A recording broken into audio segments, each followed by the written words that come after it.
is one of the most important ways to experience authenticity in a country. Vegetarians, this video is for you.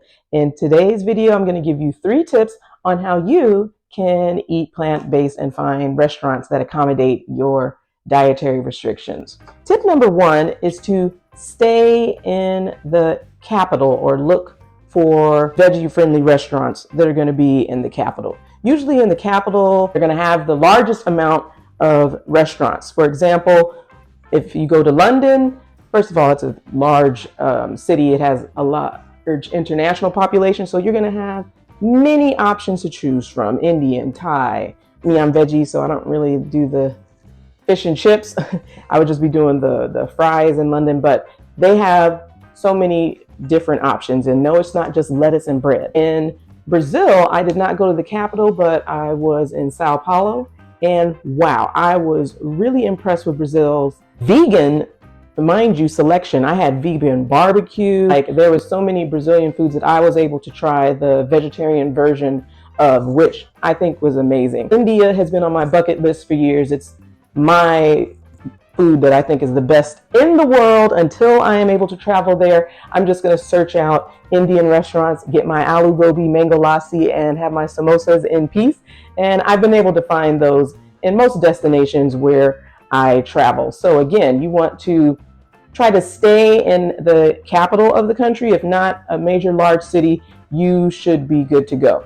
The next tip would be to utilize social media, Instagram, TikTok, and of course Google or food blogs. You can narrow it down by hashtags. So plant-based cuisine, you can do hashtag veg life, hashtag vegan eats, vegan travels, and you can find up-to-date current restaurants who are promoting their specials, their deals, whatever have you, and it's a good way to find places to eat.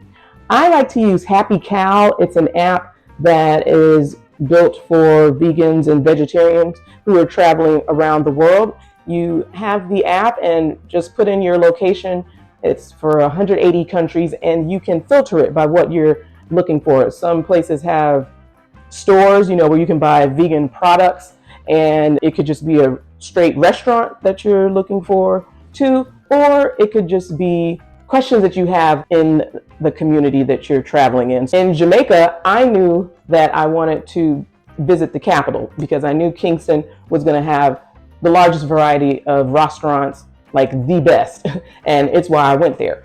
But Jamaica, there's so many restaurants around the whole country. You're pretty good to go if you're eating vegetarian, and you're not going to have any meat residue or anything on your plate. So Jamaica's a good place.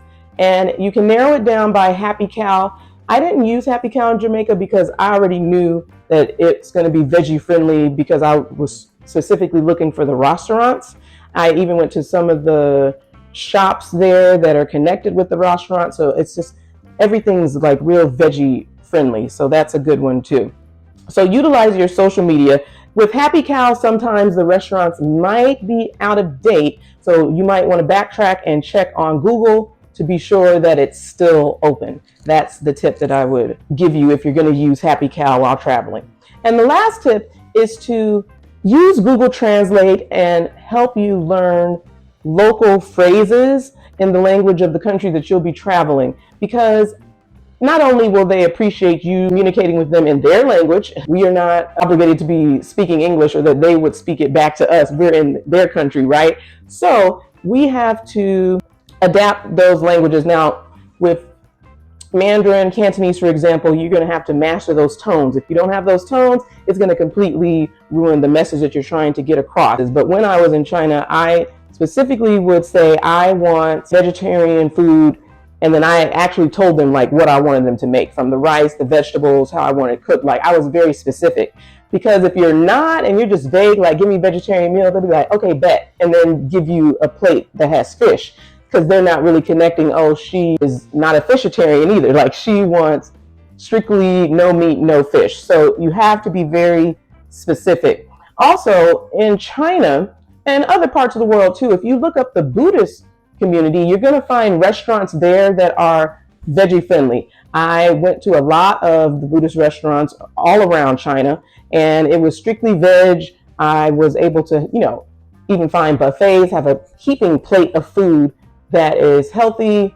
It wasn't just, I keep thinking that people only think vegetarians eat lettuce and bread like salad, and that was not the case. So you get to experience Chinese cuisine. China has everything like you can imagine. Of course, there's going to be restaurants that you are accustomed to at home. So in Beijing, I really love the tomato egg food there. The tomato egg dish, I would eat that all the time, like the eggplant, the steamed dumpling, the steamed bun with the green spinach in it.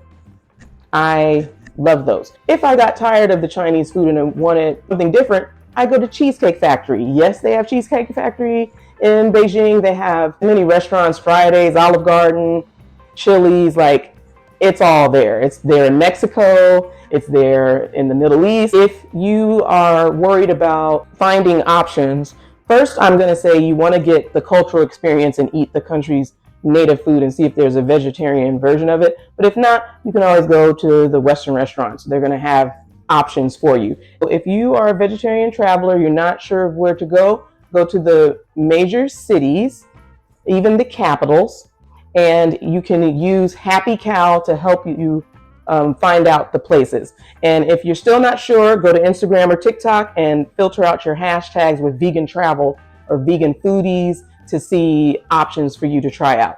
Lastly, learn the local language. You can impress the chefs, the servers, waiters there, and use Google Translate so that you are very clear depending on the country that you're visiting, so there's no confusion as to what you want them to fix for you. You can even ask them to make something off menu. I like to do that sometimes because I'll just say, you know, it's my first time here. I want to try enter country's names food and just see what they give you. It's a way for the chef to show off their skills and for you to enjoy the country's cuisine. I hope you enjoyed this video. I'll see you next week.